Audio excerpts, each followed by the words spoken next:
Welcome to episode 10 of Entrepreneur Life with me, Joel Campbell. And I am an entrepreneur. Not quite sure where to start this week. I know I think I start like that every week. First of all, if you're watching this and you can see me, you will see I look a little disheveled, I would say.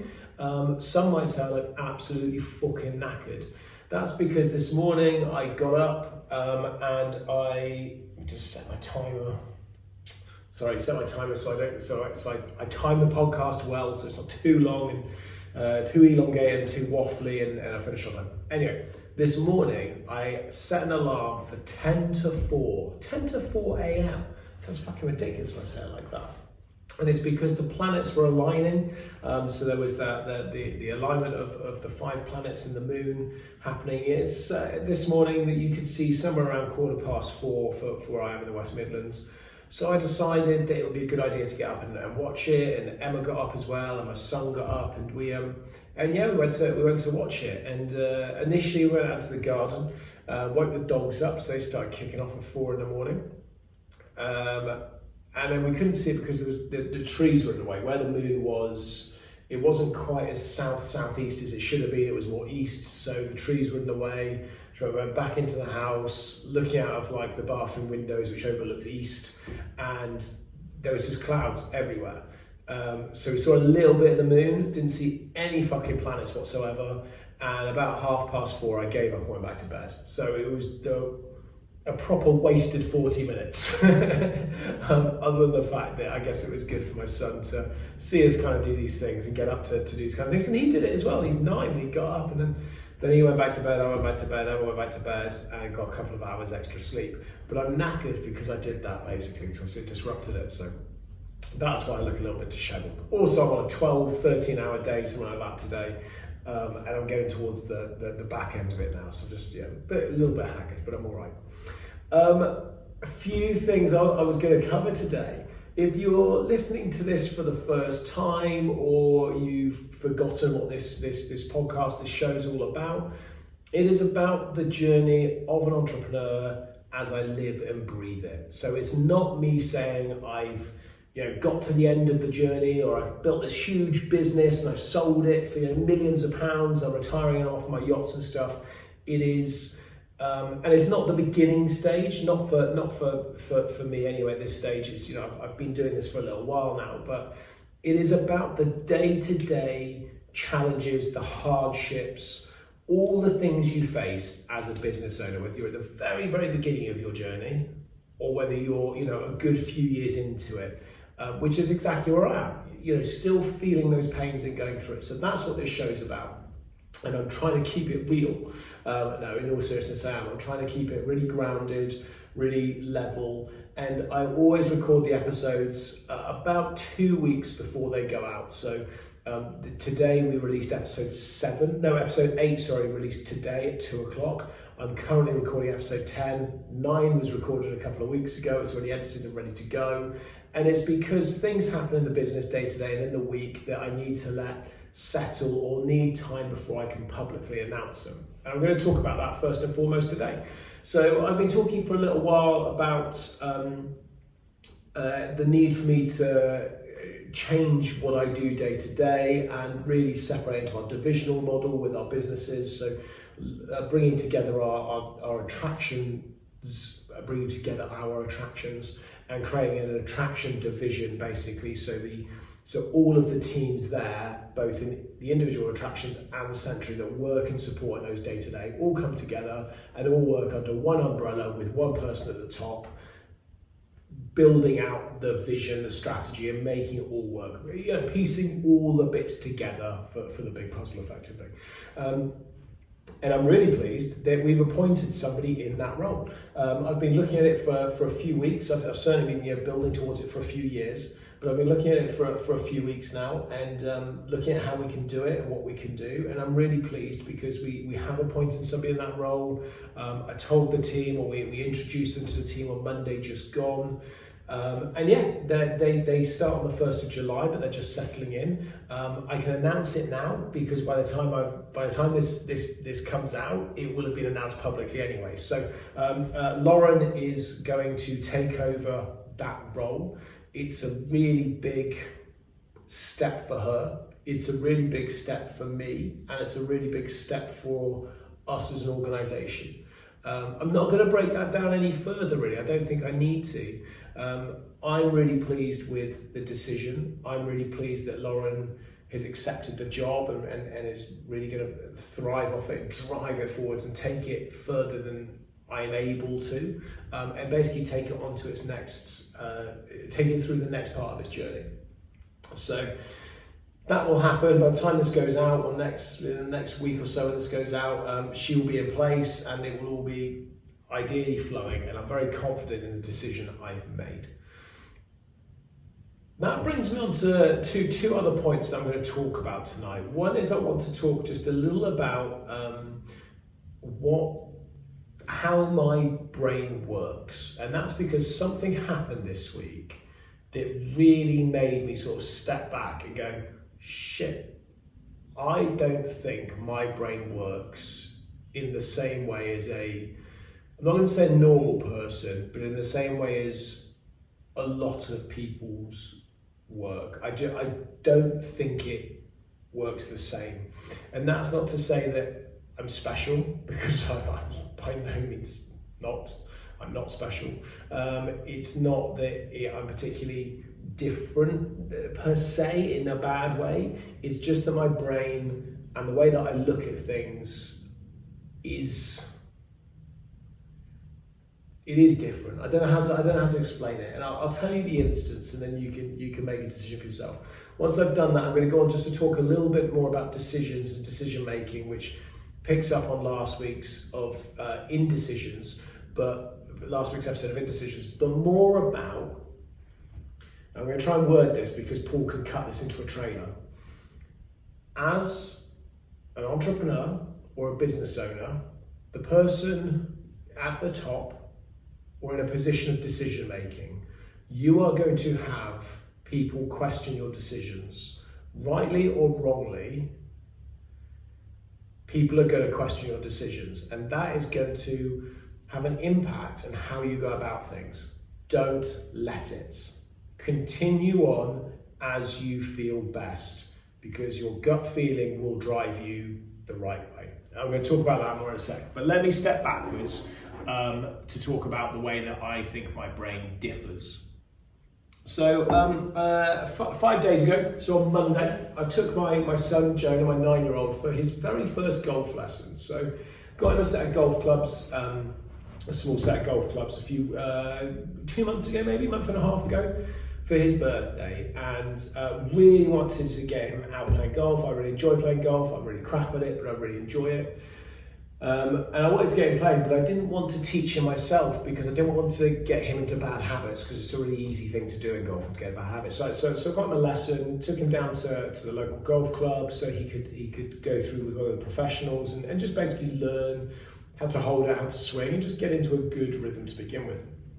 So I took him down, and there he was having his lesson. I was watching it, I was taking some photos, taking some videos, checking the odd email, and I was there, and he was doing really, really well, and I thought he did a really good first lesson. I was really pleased with him. He's been practicing ever since, really proud of him, and looking forward to getting out and playing. What was happening at the same time is I was watching him, and I could see the guy cutting the grass on the mower, and I could see somebody else doing some maintenance on the course. And I was looking at the signs, I was reading the signs. It's a council-owned golf course. And I was reading the signs about like the rules and like how it all works and the etiquette. And then when we got back to I guess the clubhouse. When we got back to the pro shop and stuff, we were outside and he was doing more exercises. James was doing more exercises. I was reading some more of the signs. I was looking at the entrance, and it's built next to Bannatynes, or it's built inside Bannatynes. So I was looking at all of that, and I was just, the whole time I was thinking about, what would we do, or what would I do if we ran or owned this place? How would I change that sign to get more engagement from people? How would I change that to have more brand appeal? How would I adapt this to be more efficient for the customers and for the staff. And I was watching the staff and I was seeing how long it was taking him to cut the grass, and how wide his cutter was, to think about how long it was going to take him to do the fairways. And I was trying to add up in my head to do 12 holes, because it's a 12-hole course, how long that would take, how much he gets paid an hour. Would it be more efficient to have a slightly bigger mower? I was looking at the other guy in terms of tendering around the greens. I was thinking about, is that the best way of doing that? And I was looking then, when I was back in the pro shop, about the fees and what happens and also what the staff were doing and how things were laid out. And the whole time I was fully analysing the business in terms of how to improve it, how to make it better and more impactful, whether that be curbing costs, using more efficient ways, generating more income, generating better bottom line profits, building brand, building a better experience, all the way down to the car parking and the signage coming into the car park. Because I drove past the car park initially because it didn't have a golf club sign, it just had a Bannatynes Health Club sign. And one of my colleagues that I work with says that they go to the gym at Bannatynes, they hate the golfers because they always take the car parking spaces. And I was chatting to the staff about the car park issues, and they were telling me how it's a shared car park where there is some clashing and at different points and off-peak and on-peaks and various things. And I just could not shut off my brain to not think like that. And obviously in between, I kept remembering, I kept seeing that Joe was having his lesson, taking photos and stuff. And then it got me thinking, as I was analysing that, I was like, we could run this. And I was like, we could totally run this. And I was like, how would that feed into our business portfolio? Which division would that sit in? Who would run it? Who would oversee it? Who would we have to bring in? How would we have to expand?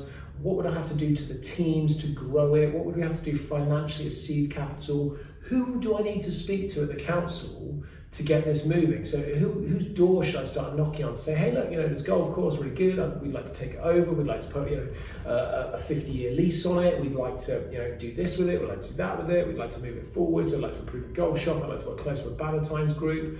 I'd like to, build this out here, get a better experience, sort out the car parking. And before I knew it, I'd added a golf course into our business portfolio. We have a golf division.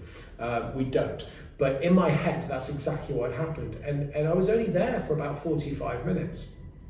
And I couldn't think small either, because I really, really struggled to think micro in businesses. I always go on to the macro. How do we expand that to be big, or to grow, or to have success beyond a few people? And it kind of really got me going. And then before I knew it, I was like, well, we've got this golf course. What other golf courses could we take? And I know during the pandemic some golf courses struggled, and I was like, I wonder what other golf courses are available at the moment that maybe we could take. And then we have a dual membership, so you have a membership there, but you can travel around and do different memberships into club competitions. And suddenly I built an entire golf division. And that is kind of how my brain works. I can't, or I don't switch off from that. I think heavy detail, and then zoom all the way out to big picture. And I find it fascinating, and I love it. And my brain moves at 1,000 miles an hour when I'm in that world. Generally, my brain moves actually quite slowly. I'm not a particularly intelligent guy academically, I wouldn't say. But when I get to that kind of approach, a very practical, tiny micro detail, big macro picture, I find actually I come into my own, and it's a real thing for me, and I can see it and I can get it. And I guess one of the challenges I've had now is really allocating the right people to the right places to be able to grow that and develop it under a vision, which is why Lauren's going into place. But I don't think, I know that people do look at things like that, like, oh, you could do this or you could improve that. People tell me all the time how I can improve my business, but people don't tend to look at it in the same way as I did. All I saw was opportunity and exciting challenges, whereas I think a lot of people would look at something like that. I was like, oh, it'd be really cool to take over a golf course. they would just see barriers. Oh, well, the car parking's an issue. Well, how are we going to work the staffing? Well, it's going to be really expensive because we've got to buy loads of grass seed, and we've got to have like guys out on mowers, and we've got to maintain them, and then petrol's really expensive, and then I've got to do payroll, and how are we going to get off the council? How are we going to pay the fees? And I don't know anything about running a bloody golf course. I barely cut my own bloody grass. So you put all those kind of barriers in front of you, and that's what says, no, don't do it. And that brings me back to last week as well, where I really hammered the school system, because I think schools, they fail people, but they also batter entrepreneurship out of you. They batter that confidence to just go for it. And I think that's quite sad. So that's kind of how I guess I wanted to share that little piece, because it helps explain how Joel thinks and what kind of drives me, which may or may not give you some answers to some of the things that I do, and some of the chances I take, and some of the risks, and some of the things that really push me forwards. So if anybody from the council is listening and you want to get rid of the golf course, give me a shout. Or if you've got a golf course you don't want anymore, give me a shout. But no, I'm always on the lookout, I guess, for different businesses that we can get involved in. I guess the challenge is that I always look at scale, in terms of how can we scale something? How do we grow it beyond that micro? How do we really, really, really move it? And that's what I like to do. Okay, let me talk a little bit then, because I've only got about 10 minutes left. Let me talk a little bit then about the decisions. Last week we spoke about indecisiveness, and the importance of making a decision, and the impact of the danger of not making a decision is actually worse than making the wrong decision on many, many counts. Once you've made the decision, and this has happened to me in the last couple of weeks, you might not get challenged on it, but your decision is going to get questioned, and it's going to get analysed, and it's going to get commented on. Now, it might be that you don't get a direct challenge to you for whatever reason, but you can guarantee that when you make decisions in business, big or small, people below you, to a degree people above, obviously doesn't really happen too much in my world, because I am pretty much the top of the tier, but people below you are going to question the decision you've made. Is it right? Is it wrong? Why is it right? Why is it wrong? And let's pick up on the wrong, because that happens more often than not, that people will obviously question decisions when they disagree with them. They don't question it when they agree with it, they just kind of go with it. And you're going to have the challenges of knowing there's people around you, and knowing that they don't believe that's the right decision. And therefore, is it going to be harder to deliver the choice you've made because you don't have the full support of people? It's a really interesting one. It really got my brain cooking this week, in the sense of, I'll try and give an example, but if you decided that you wanted to change a system or a process that you believed was going to enhance customer service, for argument's sake, and the staff that deliver the customer service don't agree with your decision, therefore they might not deliver it as well or as impactful as they would should they agree with you. Now, by not delivering it as well as they could do necessarily, that's going to have an impact on the performance, which will have a direct correlation to the decision you've made, and therefore not give it a fair chance to be proven that you've made the right decision. That's a really weird way of wording it, I know, and I've probably confused a lot of people that, just in the way that I've gone about that, so apologies. But what I'm getting at is people questioning your choices is part of the job. Accepting that is part of the job. Not wavering is a skill you have to learn through the journey, and it's a skill I have now learned, I've now mastered. And I do say I mastered it, because they say to master something, I think you have to do it for 10,000 hours, whatever it might be. It's like a year, it's like a full year. And I feel I've made decisions for that. I've certainly made that many bloody decisions.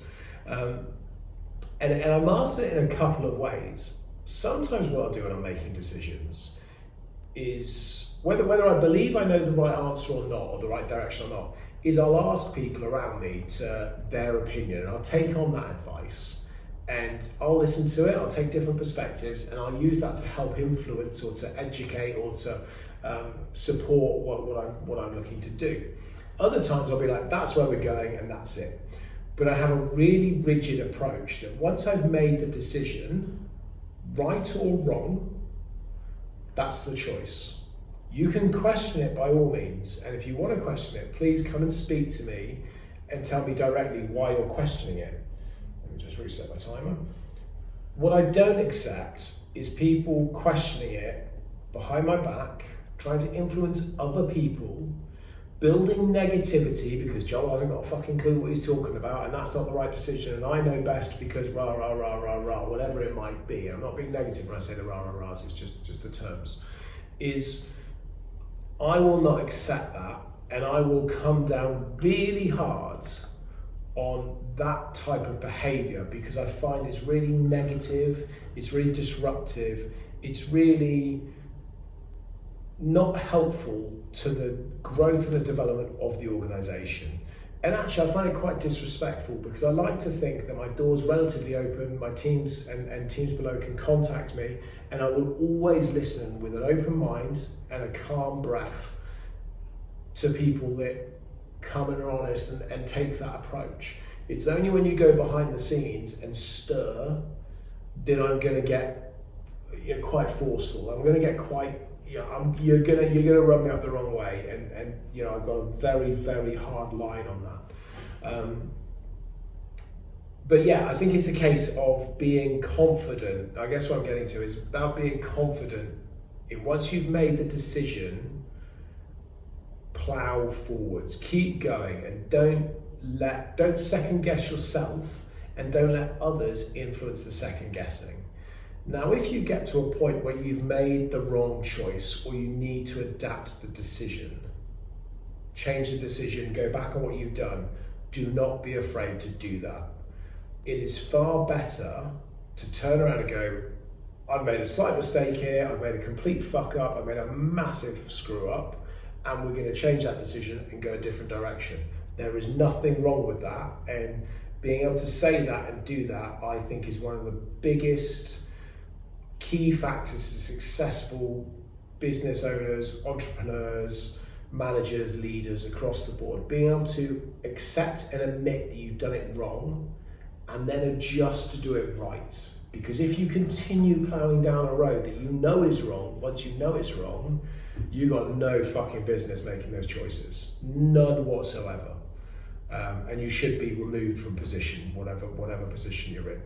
You shouldn't be continuing down that line once you know you're in the wrong decision. It should change, and that's kind of it really. I just kind of wanted to share, and those things have happened this last couple of weeks. It's been a tough couple of weeks, if I'm honest. My Gran, my last surviving grandparent, passed away 10 days ago, and it has been difficult. I mean, my Gran has actually been in a home for a few years. She's suffered from dementia, and I don't know whether I should share this or not. It's not just for me to share, but I saw my Gran a couple of years ago. She already had dementia, was struggling to remember who people were and have conversations, and she'd had a fall and she was in hospital. And I went to visit her in hospital, and my aunts were there, and they said to me beforehand, hey, just be aware, she's probably not going to know who you are, it's going to be a random conversation. She's been talking about like her childhood a lot today, and very mixed up kind of stories about what's going on. She doesn't really recognise her son, my uncle, anymore, and so they were just like, just be prepared, okay?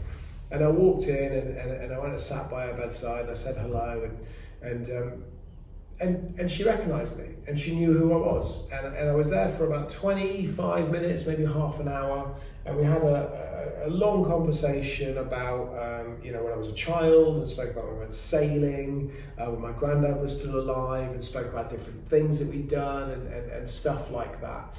And my aunts were just like, wow, you got really lucky that you got her on a really good day in the end. It just kind of, everything sort of clicked, and I got to have a really good conversation with her where she knew what was going on, she knew who I was, and it was really nice. And I haven't actually been to see her for the last couple of years in the home, because I know that where the rest of my family have been seeing her, my aunts, my uncles, my mum, my sister, my cousins, she never knows who any of them are.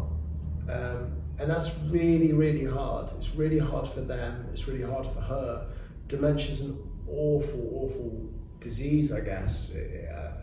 And I just was able to hold on to that last conversation I had with her, which was so normal and nice. And because of that, I didn't feel that I kind of wanted, because I've seen my other grandparents in the stages of sort of dementia and stuff, and I didn't really want that with my mum. I call my grandmum. So I didn't really want that with mum, and so I hadn't been to see her for a couple of years, and she'd been progressively getting worse, and she's into her 90s, so she's not young, and she passed away 10 days ago. So I think that's been quite sad for all of us. We've got a funeral in a couple of weeks, and I haven't told my team about that. I've had a conversation with Lauren, I've had a conversation with Shelley. And that's really it, not because I don't share those kind of things, because I do, but because it's not the burden for my team to take, and I don't want them to have a different approach to how I'm thinking. But it was difficult, it did affect my performance for a couple of days, and I know that there was a few meetings I was in, and things happening at the time, and I didn't perform to the level I should have done. And that was difficult, and I think you have to come back to realising you're only a person at the end of the day, you're only human, and there's only so much you can do, and only so much one person can bring, I guess. And I don't know what I'm trying to say there. It's important that you feel happy in an organisation, especially at the top of the organisation. You've got people around you can share certain things with and share the burden, because making decisions and choices is hard. And I guess I'm getting back around full circle here to the fact that I'm really pleased that as a business, whether we go on for years and years and years, or whether we go bankrupt in a month, I'm really pleased and proud that we've got to a point where we've been able to build an entire division. And we've now got employees and people running that entire division, and Lauren's now coming into place and can drive that forwards. And I think that's a really positive that's come out of that. And if there's any I guess positive to any positive outlook that I can pick up on from my gran passing away, which obviously is a hard thing to sort of say and to analyse, is that it's really helped me to realise that I've got some really good, strong people around me that care, not just about what we do as a business, but also care about me and what's going on. And I think that's really important to have in a company, and that helps fuel the ethos of being employee-centric, of putting our people first, because I think that's what helps to breed that kind of support and that kind of I guess support system is the best thing to say. So anyway, look, I've gone completely off kilter from where I was. Random episode, I know, but as I said at the beginning, the whole point of this podcast is that it's real, it's in the now, it's in the moment. It's not down the line, 50, 100 million pounds selling of the company or whatever it might be, sitting on a boat or a beach talking about, I remember this time, I remember making that decision. It is the hard, nitty, fucking gritty as it goes. And it is hard. And I met with somebody this week. I met with a friend of ours who was thinking of starting a business, and I was chatting to her about what she wanted to do. And actually I had an email from somebody else. I was talking to her about starting a business. They'd asked some questions, and I quoted this to them, which I talk about in the different podcasts. When you start a business, and when you go through that journey as an entrepreneur, you're going to have the highest of highs and the lowest of lows. But it's one hell of a journey. And I wouldn't change that for the world. Even the lowest of lows, I will take those, because the highest of highs are amazing. And I said the trick is, and you know you've got it right and on a balance, when the highs outweigh the lows. And for me, that's where I currently am. Might not always be like that, but that's where I am now, and I'm very pleased about that. And I like to think that's the same for our staff. And our people wake up in the morning, not overjoyed, not pleased, but happy that they've got a good job that they enjoy, and it's a nice environment to come and work in. And that's it. That is episode 10 of Entrepreneur Life with me, Joel Campbell. And I am an entrepreneur.